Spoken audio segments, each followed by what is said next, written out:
khusus ini Ketua LPM Tangsel Bapak Aldrin juga menyarankan kepada kami bagaimana dan merumuskan bagaimana ini LPM itu fungsi dari mulai LPMD daerah yang ada di kota ini sampai ke kelurahan. Ada program pemerintah yang langsung ke kelurahan supaya ada backupan dari LPM itu sendiri. Gitu.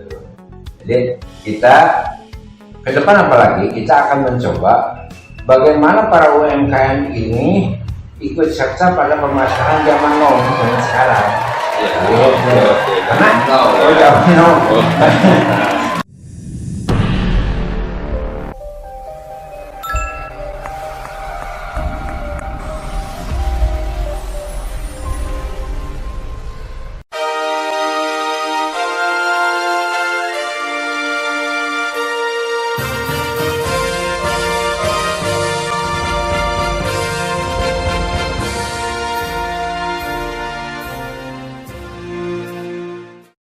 Assalamualaikum warahmatullahi wabarakatuh.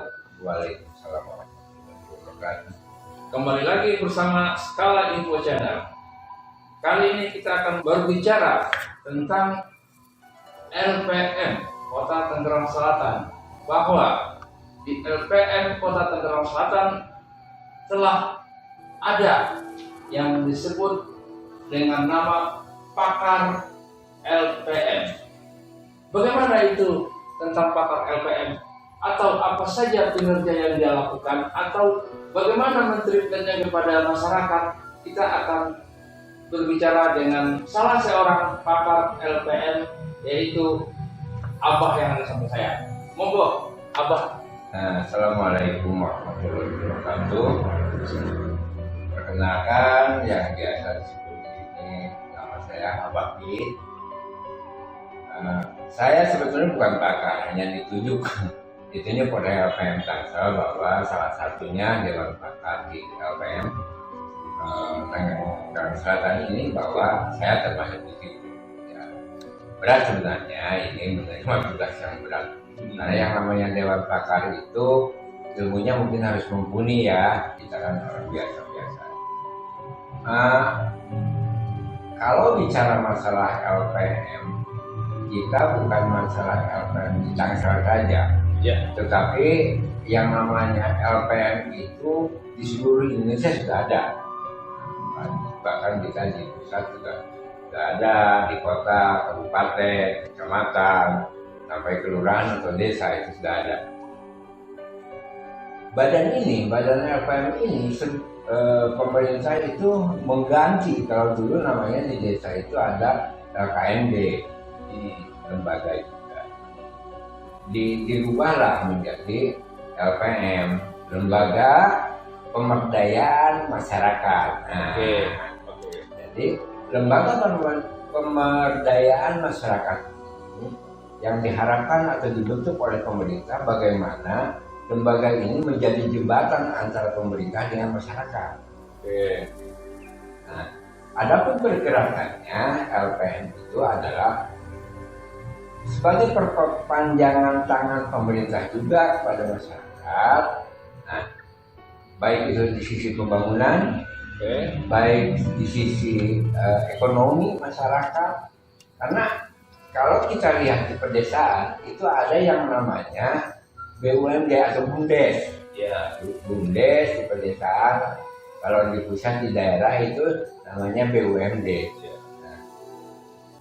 Sebenarnya LPM Tangsel itu sudah alhamdulillah kita sudah ada beberapa usaha yang di bawah LPM itu bisa bekerja sama dengan BUMD-nya itu sendiri.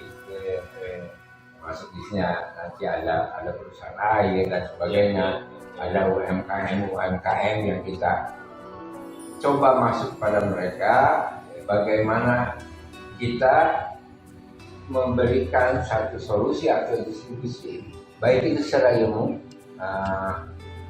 baik itu mungkin nanti akan menyambungkan bagaimana si UMKM ini bisa mempunyai tambahan modal, bagaimana kita akan merencanakan link untuk usahanya seperti apa, karena memproduk itu gampang, ya gampang memproduk itu. Semua orang, kalau orang Indonesia itu jago bikin apa aja bisa, cuma pada akhirnya suka mentok pada pemasaran.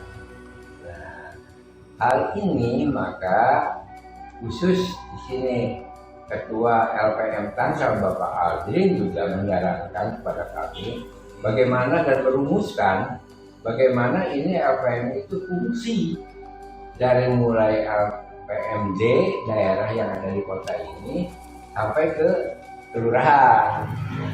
Ya. Nanti pekerjaan samanya kelurahan ada program pemerintah yang langsung ke kelurahan supaya ada backupan dari LPM itu sendiri. Jadi kita ke depan apalagi kita akan mencoba bagaimana para UMKM ini ikut serta pada pemasaran zaman now, zaman sekarang. Iya. Gitu. Oke. Karena Zaman now. Karena enggak kita zamannya sudah lain Pak. Betul. Kalau dulu kita pemasaran UMKM kecil-kecil masih bisa door to door ya. Ya. Pada bawa hasilnya door to door atau ke pasar. Sekarang pasar itu dibuka seluas-luasnya, sehingga dengan ada yang namanya Tokopedia, dengan media ini kita terbuka. Maka saya sudah punya ada konsep yang akan diajukan, itu adalah konsep bagaimana mempersatukan mereka ini dengan teknologi. Gitu. Jadi kita nanti punya server di sini yang khusus bagaimana menampung hasil mereka pada server itu dan kita pasarkan. Baik Bapak, sebelum kita melanjutkan ke pertanyaan selanjutnya, jadi LPM ini dengan adanya pakar LPM apa sih gitu? Salah satu tupoksi mereka tuh disebut sebagai pakarnya apa? Karena LPM ini sendiri kan kepanjangan lembaga pemberdayaan masyarakat ya. Jadi foksinya untuk pakarnya seperti apa aja sih akan diimplementasikan kepada masyarakat? Monggo tolong. Kami dibentuk Dewan Pakar ini ada dibagi beberapa foksi ya, beberapa jurusan. Misalkan ada yang menangani di lingkungan, ada di perkoperasian, gitu kan. Ada juga di bidang pelatihan atau bidang-bidang yang lain, teknologi yang lain, atau ya banyak sih ya. Jadi kami satu kelompok ini berbagi juga, ada yang di lapangan seperti apa. Nanti mereka juga kumpulkan, oh ini hasil kita di sini. Bapak Fir mengatakan demikian, mereka sudah memiliki orang-orang yang nanti untuk di lapangan dan juga siapa saja yang akan nanti masuk ke dalam lingkungan masyarakat atau masyarakat seperti apa, mereka sudah menyusun strukturnya atau cara kerjanya di LPM ini. Kemudian saya menanyakan, Abah di sini kan kita ada memiliki 7 kecamatan, 50 kelurahan. Apakah tim-tim pakar tersebut sudah bisa merambah ke daerah kelurahan misalnya kan? Ya, Pak. Sebenarnya sudah sampai karena LPM itu punya struktur. Dari kota punya 7 kecamatan, berarti ada 7 LPM di kecamatan. Dan ada dari kecamatan itu kan ada yang 12 kelurahan, ada yang 7 kelurahan. Nah ini tanggung jawab dari LPM per kecamatan untuk sana. Jadi hanya mungkin pakar-pakar ini akan menyampaikan pendapatnya atau menyampaikan ide-idenya, terutama kepada awalnya kepada LPM kecamatan. Dan nantinya diharapkan dari semua kelurahan kita ada pencerahan. Bagaimana sih kita menerangkan nanti apa sih itu fungsi LPM itu sebenarnya, ya kan? Ranahnya di mana aja, koridornya mana aja yang harus kita masuk ke situ, gitu kan? Bukan berarti kita kayak LSM gitu masuk semua, enggak. Kita lebih ke LPM itu terstruktur gitu, terstruktur sampai ke kelurahan. Nah dari kelurahan ini yang menjembatani juga kepada kami apa yang mereka hasilkan dan apa yang mereka mau itu. Jadi kita baik itu secara lingkungan, ya kebetulan kalau saya pribadi sih lebih di lingkungan sebenarnya. Lebih di lingkungan.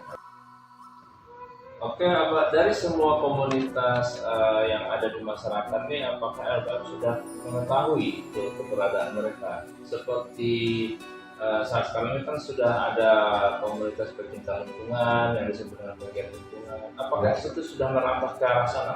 Secara laporan sudah, kami sudah. Cuma mungkin nanti secara laporan konkretnya kita belum tertulis berapa banyak sih yang udah masuk ini. Kebetulan kan kami kalau di itu mereka bergerak sementara banyak sekarang bergerak lebih ke lingkungan. Bagi lingkungan. Nah, itu juga di backup oleh pemerintah, di backupnya oleh LH dari Dinas Lingkungan Hidupnya. Itu mereka punya program. Nah, nanti dari LPMD ini akan mengatakan bagaimana sih pembaharuan mereka. Apakah itu yang harus kita luruskan secara teknisnya di lapangan, ya kan? Atau secara komunikasinya dengan dinas seperti apa? Karena yang kami harapkan adalah bukan hanya pelatihan atau bantuan sesaat dan habis. Yang kami harapkan adalah ini ada simultan. Jadi apalagi kalau kita bicara lingkungan, pemberdayaan. Artinya pemberdayaan itu kan bukan harus stuck. Pemberdayaan itu harus berkelanjutan. Ya. Yang kami harapkan adalah nantinya bantuan dari pemerintah itu ada berkelanjutan. Nah, kami dari pihak LPM ini akan bekerja sama juga dengan dinas. Bagaimana bantuan-bantuan yang dari dinas ini sampai ke masyarakat dan ada berkelanjutannya. Misalkan kalau kita bicara ketahanan pangan, kalau bicara ketahanan pangan, bagaimana tata cara bertani dengan cara kotak, ya kan? Karena kalau Tangsel sendiri itu lahannya sangat sempit, ya kan? Sangat sempit lahannya. Nah, dengan sempitnya lahan ini, yang harus bicara kan bukan lahan, tapi manusia yang harus berpikir bagaimana tata caranya, bagaimana solusinya biar kita bisa untuk bertani. Artinya kan itu. Bukan kita harus seperti pertanian yang lain yang tanahnya luas, menghasilkan yang pelan. Bukan itu mungkin. Tapi bagaimana masyarakat ini mempunyai satu komunitas atau komoditi yang bisa mereka serap sendiri.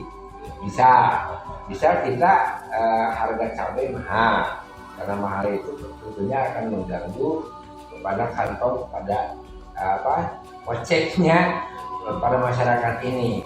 Tapi seandainya masyarakat itu satu rumah punya 2 pohon atau 3 pohon saja pohon cabai, maka untuk rumah itu bisa terpenuhi, ya kan? Bisa terpenuhi dengan 2 pohon aja bisa terpenuhi. Apalagi kalau lebih. Makanya kalau lebih ini dipanennya misalkan 1 RT 1 kali panen pada hari Jumat misalkan.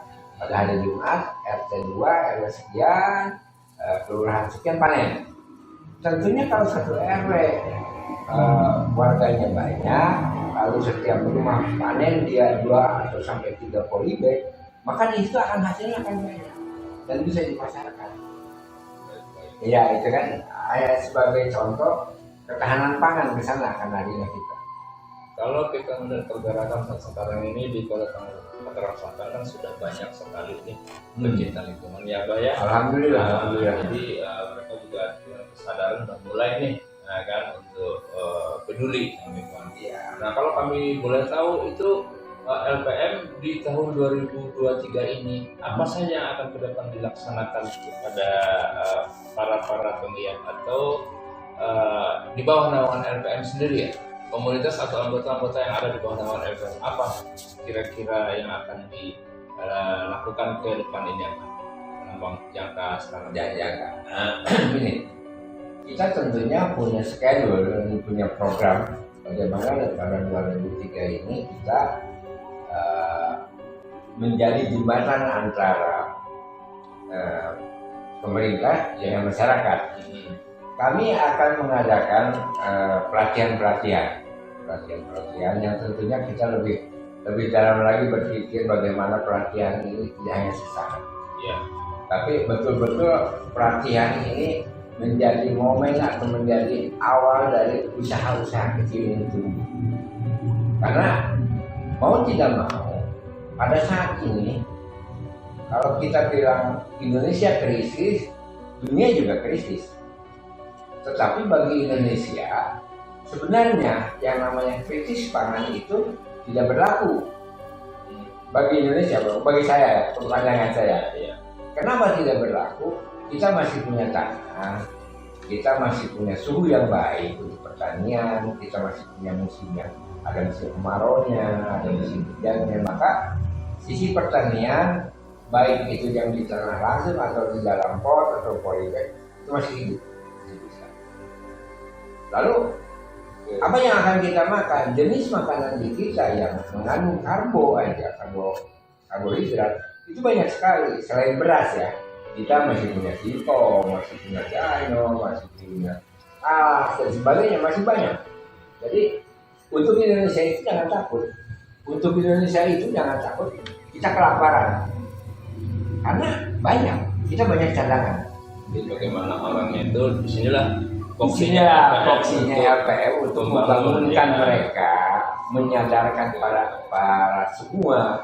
Dan saya harap pembicaraan ini bukan hanya untuk Tangsel, bukan hanya untuk Tangsel, tetapi mari kepada semua LPM atau elemen LPM yang ada di Indonesia, kita berpikir sama-sama, kita bergerak sama-sama, bagaimana membangun negara ini dengan kontribusi kita, semampu kita tentunya ya, yang tadi menjadi jembatan antara pemerintah dengan masyarakat.